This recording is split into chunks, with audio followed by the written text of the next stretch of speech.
They see me in the red, gold and green, on dirty streets that by Tuesday afternoon will be clean. To the gate, to the park, to the grove. You can't miss me, I'm everywhere. You see me in the dimpled cheek of a little girl as the light hits her smooth brown skin. The sticky orange residue from a packet of cheesy snacks. The crunchy crumbs dust her face like a mini orange galaxy. Her eyes are the brightest stars of them all. Nevaeh is her name and she is joy personified. This day, which is turning into night as it's way past Nevaeh's bedtime, might be the most exciting day she's ever had in the 6 turns she's had around the sun. And it's only just begun. So let's carry on. You'll feel me in the bass of the rhythm. You'll hear me in the beat of the drum, in the swish of the hips, in the red stripe on lips, the way the beat dips and comes back in and the crowd goes wild. You'll smell me in the air, like barbecued meat sticking to your skin and hair, the woody smells of weed and the sweet sticky smell of sweat. That's where you'll find me. That's where I'll be. I'm ready and waiting. The spirit of disruption throbbing through my veins, the mischief of my muses come into play. I love it. I love the sound of the bass and the colours so bright, feathers and silks that dance into the night, the beats that travel from continent to continent, pulsating through the air, yeah. It's more than a good time, 'cause it's tangible. It's rhythmical and cyclical. I'm there every year, but I never grow old. You feel the magic in the atmosphere pulling forces together. A 16-year-old boy stops and stares at a 16-year-old girl whose skin radiates in the sunlight. And she gives him a smile to let him know it's alright for him to come over. His shy smile glistens with teeth so white. The girl's simple vest top in a highlighter green glows fluorescent in the evening sun. A drop of rain lands on her shoulder, which he is desperate to kiss, but he doesn't because he understands consent. And she looks like the type of girl that isn't afraid to vent her rage when somebody's son tries to take off her and eat ya. So he whispers in her ear, she looks good tonight. Notices the chaperone to her right. Nevaeh. Who's this? My little sister. My mum said I can only go if she comes with me. It's kinda lame. I'm not lame. What's your name? Heaven spelled backwards. The boy takes a second and thinks. Nevaeh. How did you know? The drip drop of the rain starts coming down harder. The liquid drop becomes bigger and the sky has turned grey. The girl didn't spend her morning getting her hair pressed within an inch of its life to have it turn into a frizzy puffball in front of what has to be the hottest guy she has ever seen. This desire for this stranger makes her feel uncomfortable. It feels big and inflated and urgent and heated. She's not ready for it. It's fight or flight. Let's go. No! The girl grabs her sister with a firm hand and they begin to walk. The boy watches them go. There's something about this girl that he knows he won't be able to get out of his head, but he might have no choice. The rain starts to fall and Nevaeh and her sister run for cover, and in the blink of an eye, she's gone.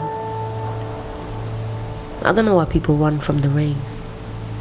I love it more when it rains, and the mixture of rain and sweat perspires through the air, giving the women a glow. I even love the smell of BO. Sometimes. Seeing the bodies sway on a hot day and the chicken bones litter the floor, but the crowd, they still want more. It's a feast of the mind, body and soul, and I play my role. I am a mango, shipped from overseas into hungry bellies of children who have seen more rain than the dry sunny climates that the sweet ripe fruit came from. I am the laughter of the crowd.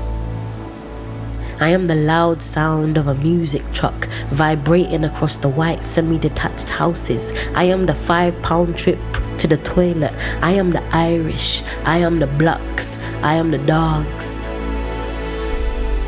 And today we all come together to celebrate. But it's not without pain.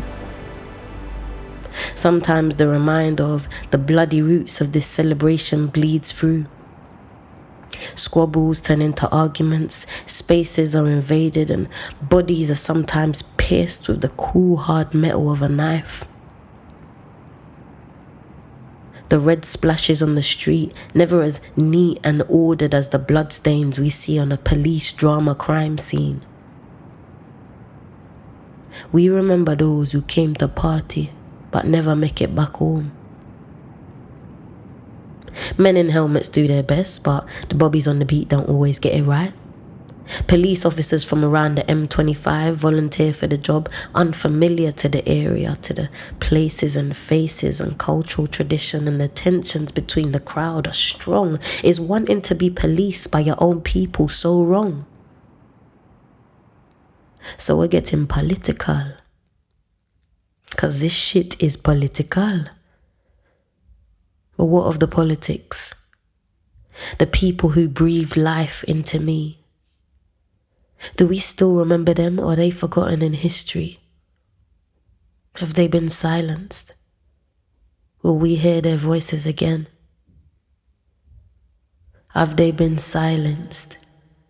Will we hear their voices again? I think it might be time for a story. A story of how Carnival came to be in all of its glory. You see, the Caribbean diaspora were trying to find some space in the disorder that was living in the motherland. Let's start with our sister Claudia. Claudia was a bandit. Well, not quite, but there had been some trouble in America that had brought her to this land, but we won't get into that right now. And as she wrote notes, she got braver. And those notes turned into a paper. But her ambition burned, and she wanted more people to learn about the traditions and cultures that she held dear. The political is personal, and the personal took to the streets. Claudia's passion began to take shape, and the first fete came to the streets of West London. The sounds rang out on a festival of joy. We wind rush pon them and stamp our feet just like back home, and suddenly we didn't feel so alone. Our boy looks at his phone. It's nearly 9:30 and it's starting to get dark, and him and his boys have worked up an appetite. There are a couple girls around. Afro puffs and braids, edges laid, but he can't get her off his mind. The girl and her sister with the bright eyes. Nearly 1 million partygoers. He might never see her again. You win some, you lose some, he says to himself. But this loss feels seismic. A loss he's pushed back from so long. Remind him of a song. Then sings my soul, My Savior God, to thee, how great thou art, how great thou art. And his mind drifts from the carnival to his friend, a boy who looks a bit like him, a boy who he'd seen the night before his life had ended.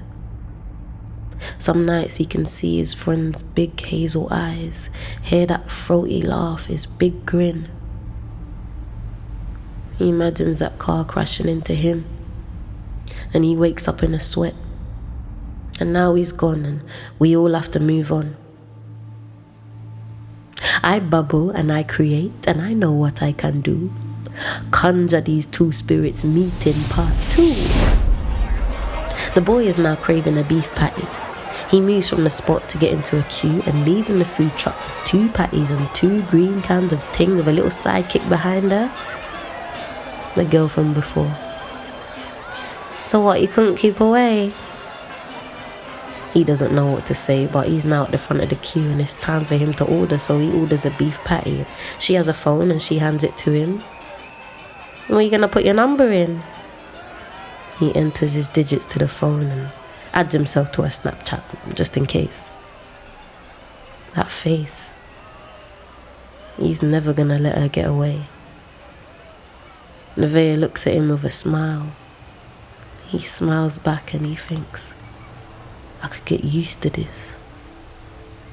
I can get used to this feeling. I can get used to this. The girl walks away. Beef patty in hand, he walks back to his friends, but it's like he's floating on air, not a care in the world. A wolf whistle from one of his friends takes him out of his trance.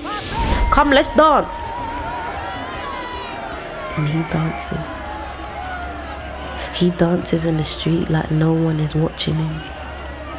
He is Stormzy, he is Drake, maybe he's even a little Beyonce. But he's a carefree black boy, and there's nothing more beautiful to see. And we march on the streets of Notting Hill, armed with costumes and war paint and dance moves. Every step we take, we make the dance floor shake. Footsteps are coming harder and harder, and it gets harder because the people want the rhythm but not the blues. Black music but not black people. So we have to fight for our right to party. So that's what we do. I heard the people say that when we lose someone, they become an ancestor and it's their name we must carry on. Sister Claudia would have wanted it for us. Her blue plaque stands on this pleasant green land that is covered in concrete and brick and smog to represent the giants whose shoulders we stand. But we are still under threat.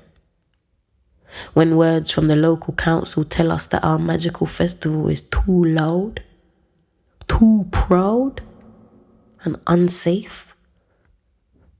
The place that made us feel safe has come under threat, and we're all afraid because as borders get carved up, house prices go up, and our politicians don't show up. This is our place, our home, and we make it work. We rise through the dirt and are powerful giants in t-shirts with beating green hearts like pieces of art taking over these streets because we are king. We are all the things they told us we couldn't be.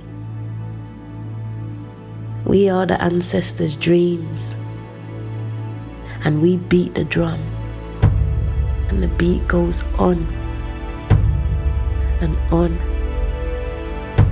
and on and on.